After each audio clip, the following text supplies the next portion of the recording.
उनसे कौन जन्मा? अदिति की बहन दिति, वो भी कश्यप की पत्नी थी। उनसे जन्मे दैत्य, एकदम विपरीत। दैत्य जैसे हिरण्यकशिपु और हिरण्याक्ष। हाँ वही, हिरण्यकशिपु और हिरण्याक्ष इनके सबसे प्रसिद्ध पुत्र हुए, बड़े शक्तिशाली और देवताओं के कट्टर विरोधी। और इसी वंश में आगे चलकर भक्त प्रहलाद और दानी राजा बलि भी हुए।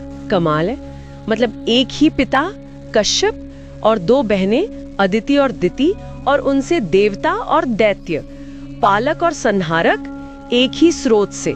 यही तो पुराणों की खासियत है, रिश्ते बहुत जटिल हैं। अच्छा, एक और पत्नी थी कश्यप की, दनु। जन्मा, क्या वो दैत्यों जैसे ही थे? उनसे जन्मे दानव, ये भी दैत्यों की तरह ही बलशाली थे और देवताओं से बैर रखते थे। विप्रचित्ति इनका मुखिया था। अच्छा। और आपको पता है, राहु जो ग्रह है, हाँ, राहु केतु वाला राहु। वही राहु जिसे साइहिके भी कहते हैं, वो भी दनु का ही पुत्र था। और इंद्र की पत्नी शची, वो भी दानव कुल की ही थी, पुलोमा की बेटी। अरे वाह, ये तो पता नहीं था। हाँ, और वैश्वानर दानव की दो बेटियां थीं, पुलोमा और कालका। उनसे 60,000 दानव पैदा हुए, पोलोम और कालकेय। 60,000, बाप रे। कश्यप ऋषि को सच में प्रजापति थे। देवता, दैत्य, दानव और वो नाग और गरुड़ की कहानी, वो भी यहीं से है? बिल्कुल। कश्यप की दो और पत्नियां थीं, कद्रु और विंता। दोनों बहनें थीं, दक्ष की ही बेटियां। हाँ हाँ, सुना है इनके बारे में। तो कद्रु से जन्मे हजारों महाशक्तिशाली नाग, शेषनाग, वासुकी, तक्षक, करकोटक, ये सब कद्रु के पुत्र हैं। और विंता से? और कद्रु और विनता में आपस में शर्त लगी थी, उसी वजह से नागों और गरुड़ में वो जन्मजात दुश्मनी हो गई। ओह, तो इस पौराणिक शत्रुता की जड़ भी यही पारिवारिक झगड़ा है। अद्भुत।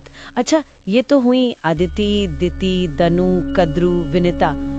और भी पत्नियां थी? 13 थी ना? हाँ, और भी थी, जैसे ताम्रा।